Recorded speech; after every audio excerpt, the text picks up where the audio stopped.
reflection for me personally is hearing people think about and flirt with proposals for different kinds of organization of collective decision making.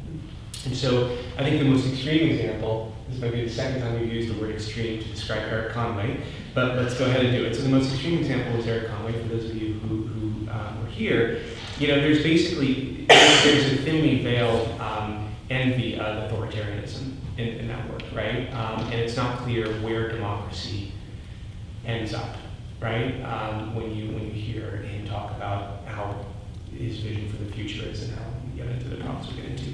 So you know, I know that there are plenty of people out there who you know, look at China right now and say, gosh, they can get stuff done, right? At least they can get stuff done. But I don't think that we want to be in that kind of situation in this country. I don't think that's where our history is taking us, and I don't think that's where our future is taking us. But then that leaves us in a situation of saying, okay, you know, what kind of democratic institutions and processes do we need that can incorporate knowledge, the best available knowledge as we develop it, that can wrestle with it in a productive way, that can think about what it means to people and to the human spirit, and then to actually make effective policy that's based on that. And it's not clear to me that we have sufficiently had that conversation yet, and so maybe that's a place where this series kind of gets us to talking more specifically about.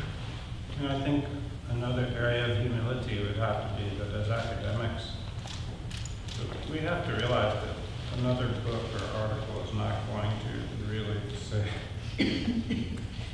alter things too much, let alone save the day. And that's why I do think technology is crucial. I think engineers are crucial. I think invention is crucial. And then I think human endeavor, but not writing books. Sorry, guys. It was Tolstoy, whom I admire deeply, who said all of Shakespeare is worth a pair of boots. And Sartre, who said, you know, compared to a child in Africa dying of malnutrition, you know, my book, La Nausea, nausea, means nothing. Other question? But they were extremes.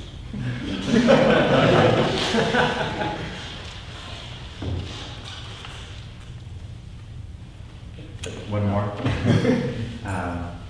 Your comment on species thinking made me think of theory of can complex societies create a rational identity for themselves, and which Habermas talks about pre-conventional, conventional, and post-conventional morality. And species thinking is really the post-conventional, the all-encompassing.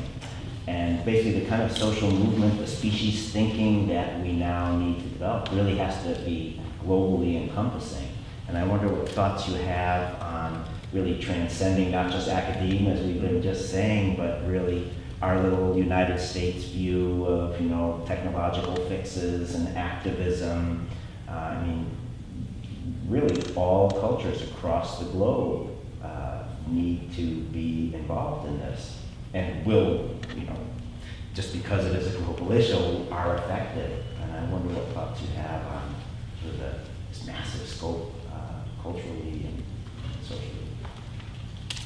Man, this is something I was thinking about, because particularly with eco-modernist sort of technological solutions, particularly with food production, you're getting monocultures.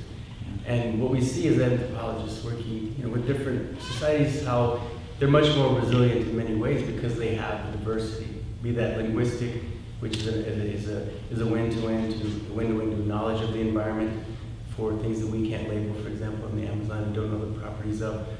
In addition to being resistant to certain different plagues and illnesses that affect the monocrops in other places. And so it's this diversity that's also missing. And there's been a lot of discussion recently in terms of crafting a solution will require not only maintaining that diversity in the face of these solutions that kind of are more efficient but perhaps more susceptible and more difficult to slow down if they go their own way. And I think that's something that I've seen in the Amazon particularly. It's important. David Cleveland with agrobiodiversity is all considered kind of a key component of it that is really kind of pushed to the side and sort of the technological solution orientation. Can I just add to that actually?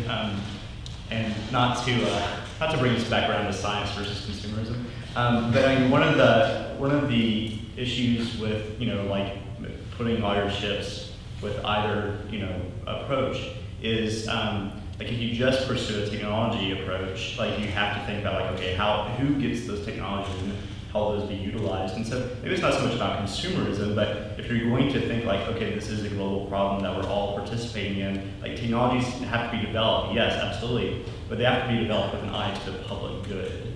And in a sense, like we're all trying to develop kind of technologies of thought right now, like figuring out like how do we like capture the problem of, you know, globally of our species.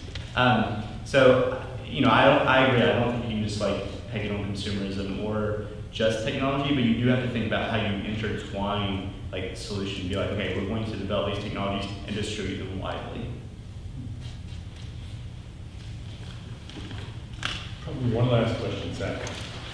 We've talked about possible technological fixes, possible social engineering fixes, even possible, say, reform of political systems to be more responsive, and all of those seem to be elements of the problem. And I'm not suggesting that this is somehow under all of those and is the real problem, but it's something that I think we've danced around, maybe even throughout the series this year, which is the problem of capitalism, which is not reducible to just a technical economic system, right? Capitalism is actually an ideological system, a cultural set of cultural productions, as well as, of course, an economic system. It's something that, like the Anthropocene, exceeds some intentionality of its actors. It exceeds the temporal and spatial scales of positions of power, even governmental structures.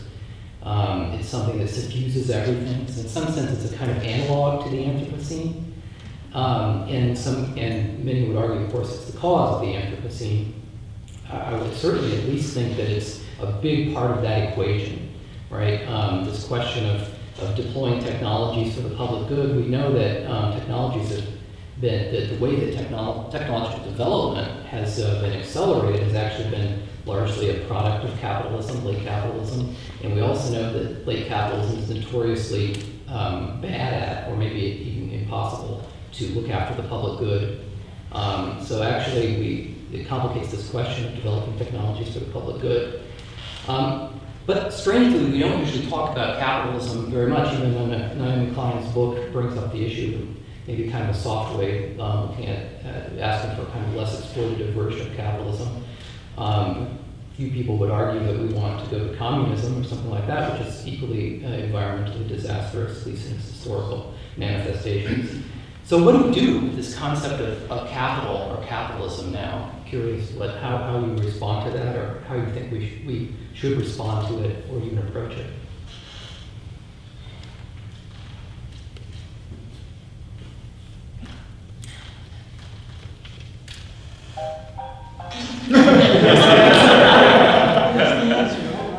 Here's the answer. Good. I've actually heard that addressed a couple of times, and often I don't know where the concept often comes up is that there needs to be a revaluation, that perhaps with capitalism is that it's valuing the wrong things at the wrong amounts. So if we start assigning discrete values to things that we need, that we want to address, like, for example, the example that often comes up is carbon credits, but other things like, that's just the tip of the iceberg in this concept, that things that we want to be valued need to be assigned a value, and if capitalism wanted to persist, then it would need to have a market then reevaluate that according to its actual value. How much do we actually value the water that we're currently siphoning out of the ground at no cost except digging the well? And things like that may be struggled against because people are used to pumping water out of the ground for free. And ultimately we would have to come to some type of social understanding that this does in fact have a value to the society as a whole, and you're going to have to pay a cost for it. And that way capitalism might itself address the problem of capitalism. Okay, thank you. Just a couple quick comments on both your remarks. It's worth noting first that the person who came up with the idea of a 2-degree temperature limit, this isn't widely known, but actually an economist, Bill Nordhaus at Yale. So he was thinking about that in the context of the kinds of questions you raised. And my personal opinion is that, and I take this partly from reading Bill's papers, is that capitalism obviously has its flaws in this context, the biggest of which that it doesn't value externalities, as Bill pointed out 40 years ago, right? We don't pay any price for putting carbon in the atmosphere.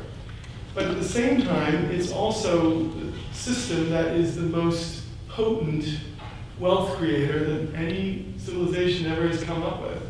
And in my humble opinion, we need that wealth to develop sufficient resilience and as well as technological solutions to deal with the challenges of climate change. And without that, I think we'd be lost.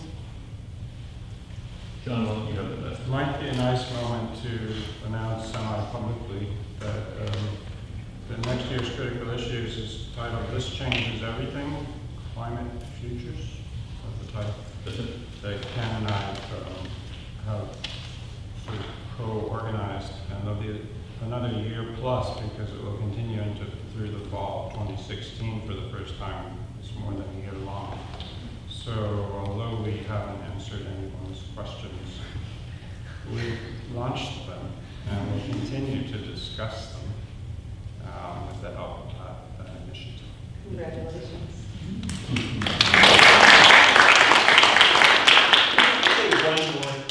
This is so awkward.